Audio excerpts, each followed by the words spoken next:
रसूल अल्लाह ने 5 खूबसूरत हदीसें बताई। नंबर 1, तुम में से बेहतरीन शख्स वो है जो ना किसी को तकलीफ दे और ना किसी की तकलीफ का जरिया और सबब बने।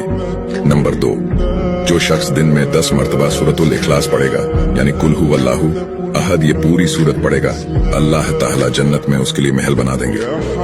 नंबर 3, जो शख्स हर फर्ज नमाज के बाद 1 मरतबा आयतुल कुर्सी पढ़ने का मामूल बनाएगा तो उसके और जन्नत के दरमियान सिर्फ मौत का फासला होगा, यानी वो शख्स मरते ही सीधा जन्नत में जाएगा। नंबर 5, जो शख्स घर से निकलते वक्त ये दुआ पढ़ेगा, बिस्मिल्लाहि तवक्कलतु अला अल्लाह ला हौला वला कुव्वता इल्ला बिल्लाह, तो अल्लाह ताला शैतान के शर से उसकी हिफाजत फरमा देता है और जिस काम को वो निकला अल्लाह ताला उसमें आसानी पैदा फरमा देता है। नंबर 5, रसूल अल्लाह ने फरमाया, वो शख्स हरा भरा रहे, हंसता खेलता रहे, जो शख्स मेरी हदीस सुने उसको महफूज रखे और उसको दूसरों तक पहुंचाए।